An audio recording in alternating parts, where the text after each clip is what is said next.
공부를 잘하려면 어떻게 해야 될까요? 공부를 잘하려면 첫 번째는 책상에 앉아있는 힘이 있어야겠죠. 두 번째, 그리고 책을 읽는데 지루함을 덜 느껴야겠죠. 사람이 지루하면 그걸 견딜 수가 없어요. 그래서 어쨌든 시간 확보가 제일 중요하죠. 그럼 여기서 질문, 공부는 몇 시간을 해야 될까? 순공 8시간. 순공 8시간. 예전에만 해도 저희 어머니가 맨날 그런 말씀을 하셨거든요. 제가 불 끄고 누워있을 때 사당오락이라는 말을 많이 하셨어요. 4시간 자면은 붓고 5시간 자면은 탈락한다고 사당오락이라 그랬어. 근데 저는 그게 안 됐어요. 왜? 4시간 자면은 학교 가서 이게 제대로 정상적인 수업을 할 수가 없어요. 그냥 자요 가서. 자서 그냥 내 수면 시간을 채우는 거지. 그래서 저는 예전에는 보통 11시 정도면은 공부 마치고 뭐 이것저것 하다 12시에 자고 그럼 한 7시 일어나고 이렇게 했었거든요. 그렇게 해서 그냥 공부를 했었던 것 같고, 아까 말한 순공시간 8시간 그건 될 수가 없어. 그리고 하루는 그렇게 한다고 치죠. 그러면은 한 일주일을 쉬어야 돼. 제가 예전에 해봤기 때문에 알아요. 그 벼락치기를 하는 게 아니잖아요, 그죠? 당장 뭐 다음 주에 시험이 있다 그러면 좀 그렇게 할 수도 있죠. 근데 지금 뭐 이걸 보시는 분들 같은 경우에는 뭐 단순히 수험생일 수도 있고 어떤 뭐 수능을 볼 수도 있겠지만 다른 시험을 볼 수도 있는 것들이니까 그런 사람들은 좀 장기간 공부를 하셔야 된단 말이죠. 그런 사람들한테 그런 식의 공부는 절대 할 수가 없는 거예요. 영사님은 그럼 수험생일 때 매일 공부하셨어요? 그건 제가 몇 번을 바꿔봤어요.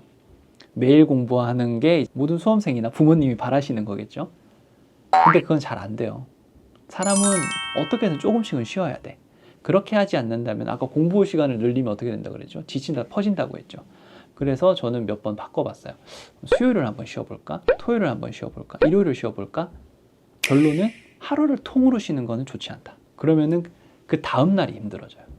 그래서 저는 수험 생활을 할 때 그렇게 했어요. 수요일 저녁과 그 다음에 토요일이나 일요일 저녁 그 시간 정도를 좀 쉬었어요. 공부에서 멀어지지도 않으면서 어느 정도의 이제 기분 전환은 돼요.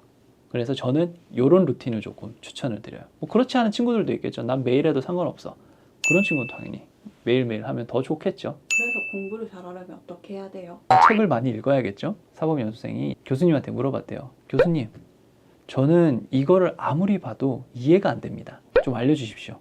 라고 했더니 이제 교수님이 그렇게 말을 했대요. 크게 소리를 내서 10번을 읽어봐라. 그래도 이해가 안 되면은 와라. 라고 했더니 왔을까요? 안 왔어요. 왜? 10번 이상 읽어보니까 그 흐름을 본인이 이해를 했다라는 거예요. 그래서 일단 반복이 제일 중요하고, 저는 여기서 이제 책을 대하는 태도를 좀 말씀을 드리는데, 소설책 볼 때 있죠. 외우려고 하면서 봐요. 그냥 재밌으니까 보잖아. 한 번 보고 두 번째 보면은 좀 더 익숙해지고, 그렇죠? 근데 수험생들이 이제 가장 많이 하는 실수가 첫 페이지부터 완벽해지려고 하는 거예요. 내가 외우고 넘어가겠다.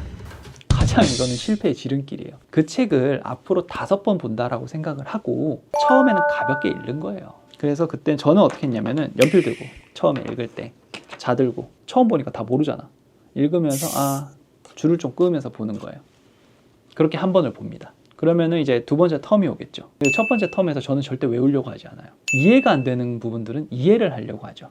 그래서 외우는 게 아니고 이해를 하는 측면에서 그냥 쭉 읽어보는 겁니다. 두 번째, 현관펜을 하나 들어요. 처음 봤을 때보다 두 번째 보니까 아는 내용이 좀 더 늘어났겠죠. 그죠? 두 번째 봤을 때 모르는 부분들에 있어서 이걸 현관펜을 끊는 거예요. 쭉 끄면서 보는 겁니다. 2번 봤죠. 그 다음에 다른 색 펜을 들어요. 세 번째 보죠. 늘까요, 줄까요? 많이 줄어요. 세 번째 이걸로 끊는 겁니다. 3번을 이렇게 보는 거예요. 그 다음에 4번째가 되죠. 다른 색 또 들어요. 그러면 여기서부터 끊는 거는 별로 없어요. 첫 번째 읽는데 뭐 3시간이 걸렸다. 그러면 이거는 2시간, 1시간밖에 안 걸려요. 나중에는 30분, 10분 이런 식으로 확 줄어버려요, 시간들이. 그 다음에 이렇게 4번을 읽었죠. 마지막은 다시 처음부터 보는 겁니다. 마지막에 현관펜 칠해놓은 부분들 있죠. 그것만 쫙 읽는 거예요. 그러면 보통 이렇게 5번 정도 읽잖아요. 공부를 못 할 수가 없어요. 이거는 머리 싸매면서 이렇게 할 이유가 없는 것들이에요. 그냥 엉덩이 힘으로 버티고 쭉 읽어보는 겁니다.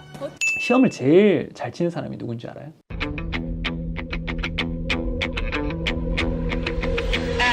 방금 본 사람은 그 누구도 이길 수 없어요. 시험 바로 직전이나 전날에 불안하죠. 이걸로 그냥 보는 거예요. 그러면 뭔가 든든해. 그렇기 때문에 실수도 덜하게 되는 것들이고요. 시험도 잘 볼 수 있어요. 영사님, 다른 공부 방법 있으세요? 다른 게 아니고 같이 하는 거야. 책은 이렇게 보죠.